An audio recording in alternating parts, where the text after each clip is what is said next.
Hello, hello. Welcome to this episode of the Rogers Radio Podcast. I am your host, Alyssa Rogers, and this week we get to do something we haven't really done in a while. I know we did the entire team a little while back, but we haven't done a one-on-one team member podcast in a while. So here we are with Mr. Brandon Frost. How are you today? I'm doing good today. How are you? Doing good. Thanks for being on the Rogers Radio Podcast. Yeah, thanks for having me. Yes, I'm excited to have you because you just joined us not long ago. And I love to talk to team members that just started with us so I can hear about your experience with Rogers and what you plan to bring to Rogers and what your goals are. So I want to start by getting to know you. Who is Brandon Frost? What's your background and what led you to Rogers?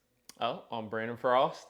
I worked for Trane for about 7 years, so got a lot of industrial, commercial experience. I rebuilt centrifugal chillers. That was a lot of fun. Me and Joey's timeline and story is very similar there, so I think that's what helped get me here to Rogers. Yeah. Me and Joey having so much in common.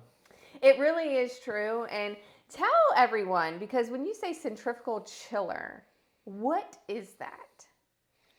Oh man, so a centrifugal chiller is just a massive piece of machinery, makes chilled water for industrial plants, hospitals, jails, big stuff, big stuff. Massive stuff. Like, we're talking a chiller is bigger than this room? Yeah, much larger than this room. $1 million pieces of machinery. Yeah, and so you were working on those every day. Yep. And how many years did you do that? I was on centrifugals for about a year and a half. You know, you kind of got to work your way up that ladder, but yeah, I did centrifugals for about a year and a half. That's awesome. And that is Trane Commercial in Danville. Yes. And so you are from the Danville area. I am. Okay. Were you raised in the Danville area? I was raised in the Danville, Pennsylvania County area, graduated from Tunstall High School. Then I went to DCC, got my degree in HVAC. Yeah. Took it at nighttime, took a little longer doing it at night, but got it all done there. Yes. So it is the same kind of path that Joey took. Exactly. So, and I know Joey used to work at Trane, and when we were looking to add people to our service department, Joey said, reach out to Brandon Frost. And he hand selected, reach out to him. And here you are now. So it's really exciting. It feels great to be wanted like that too. It's a great feeling. Because it's always weird when you're reaching out to someone hey, you don't know me. Because he had me reach out to you. He did. And you have no idea who I am. And so I'm like, hey. I was actually neck deep in a chiller on a pretty complex issue. And my watch went off and it said Alyssa Rogers. And I was like, what in the world does Alyssa Rogers want with me? And then I think I told you straight up that I wasn't interested in being here. Yes. Here I am. Hello. And so we talked to you a little bit, and we're happy to have you here. And in your time here, what do you think has made you the most successful since joining Rogers? The leadership is great. Really give you the tools you need to succeed. The onboarding process was great. We're still working to improve that. Yeah. Try to make that as seamless as possible so that way you can come in and hit the van rolling, ready to make the company some money, ready to serve the customers of Southside Virginia. For sure. And we implemented, so for all the listeners, we are growing every day. We're improving every day. And so we're always trying to make the onboarding process smoother for team members that come in. And we haven't always had an onboarding process.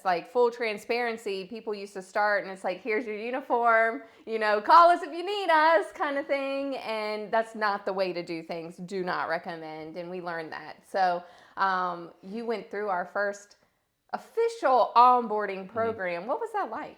It was great. I felt like we pioneered a lot. We came up with a lot of processes from, how to make your email signature to how to make your voicemail to how to troubleshoot a split system. We worked on building a lot of those processes, and hopefully we can implement it for many, many, many employees to come. Yeah, and those things are so important when you're first starting a new job. You want to make sure that you know what you're supposed to be doing from those little things to the bigger things. And so I'm glad that we could do that. We have lots of new team members starting in the next few weeks, so we're going to have to get you to help us. Yeah, me and Joey have talked about that. I'm going to be involved a little bit, so I'm very excited about that. Yeah. I love meeting new people too, so that's always a plus. Yes, it's going to be great. Absolutely. And so what is your day to day like at Rogers? What's it like to work at Rogers? It's fast paced. It's definitely busy. Yeah. I go to about 5 houses a day. Mm-hmm. You know, from comfort clubs to trouble calls. Just doing what I can to serve our customers the best way possible. Yeah. And the service department, it's very, I always tell everyone it's you guys are the firefighters of the business. So, you don't know what you're getting into every day. People are calling because they don't have air or heat and they're like, just get to me. It's interesting you say that. Yeah. I often compare myself to a firefighter or a police officer because when you call me and I show up, it's probably your worst day imaginable. It is. You don't have AC in the middle of summer. You don't have heat in the middle of the winter. It's never a good day when you see me. So to be able to come into a situation where the person I'm meeting is more than likely unhappy and I'm able to build a good relationship and leave their house with them happy, it's very rewarding. Yes, it is. And, we still have a long way to go to make the service department the best ever. And you're going to be a huge part in that and making it a great place to come to work and very seamless. And so what are your goals for the service department? I want to build a great service department. I want to bring us to levels that Rogers hadn't been to before, for sure. Yeah. I don't just want to have a great team. I want to be able to build a great team here and then be able to expand into new locations. Yes. So that goes back to the onboarding and having those processes. What we can do here successfully, we can move to a different location and do that successfully. Yeah. So I'm looking forward to learning and doing all of that. It's going to happen. Absolutely. And what can customers expect when you come to their doorstep to be that firefighter? A world-class service experience. Yeah. When I get there, I'm going to sit down, I'm going to talk with you. We're going to figure out what's been going on. We're going to find out, have you been happy with your system when it was working good? We're going to dig into everything that's been going on with your system. I don't want to just replace one part and leave. I want to make sure that when I leave, you don't have to call me back unless it's for a comfort club or something else breaks way on down the road. I want to make sure you're completely covered, completely comfortable, completely satisfied with Rogers and with your HVAC. Yes, I love that. And we have a lot of people in the community, in the area, that may be thinking about getting into this high-paced industry and they don't know what to expect. And so what advice do you have for anyone that's maybe looking to join Rogers or join the HVAC industry? HVAC's a great trade for sure. You get to learn plumbing a little bit. You get to learn a lot of electrical, of course, the refrigeration and the heating side of it. So you learn a lot. There's not much that I can't fix. There's not much that I can't do. Carpentry, I'm not so good at, the small, tedious stuff. Yeah. But as far as, anything electrical, anything heating-wise, plumbing, it's a great way to learn all of that. As far as fast pace, don't let anyone have a higher standard for you than you set for yourself. Yes, that's really great. That's the best advice I could give. That's really great. And you came in here and we do personality assessments and all that. And I think on our entire team podcast, you were actually taking that assessment. I was. When we did that. And so it came out that you are dominant, like a high D driver. And so how do you describe your leadership style? Yeah, it's fast paced. It is a little aggressive, but I try to make sure I stay reeled in and not drive right over people. But it's very direct. Some people might say it's short, but I say what I mean and I mean what I say. And I'd rather just get it done than sit around and talk about our feelings with it. But I can do that too. Yes. I can do that too. Yes. And it's knowing yourself to be able to do that. And that's why we do those assessments. And it's really eye-opening. You're pretty familiar with drivers yourself, aren't you? I've lived with one. I'm married to one. Yes. Yeah. Yes, very much.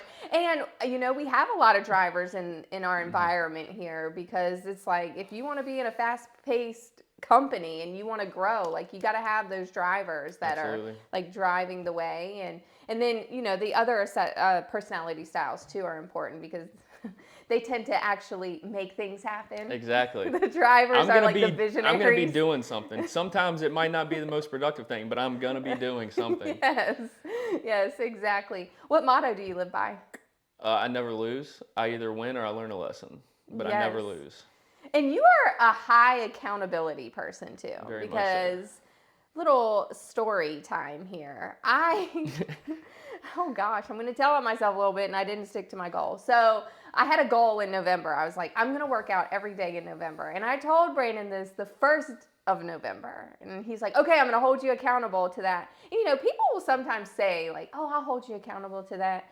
And literally, you were texting me, you were asking me every Yes. day, like, did you go to the gym? Did you work out? Yes. I didn't. I didn't stick to it. But we had a conversation about it. We did. And you were very positive and encouraging for me. So I appreciate that. But Absolutely. you definitely hold people accountable, and that's what a lot of people need. Yeah, don't tell me you want to do something if you don't actually want to do it, because I'll make Yes. sure that you do it. I will love definitely make that. sure you I do love it. that. So thank you for Absolutely. being that for me. And what are your current goals? Just growing the service department, Yeah. for sure. Yeah. I don't want to look too far out, because at the stage we're at right now, things can change so much so Yeah. quickly. Yeah. So just being all that I can be, growing the company as much as I can, Yeah. I think that's my goals right now.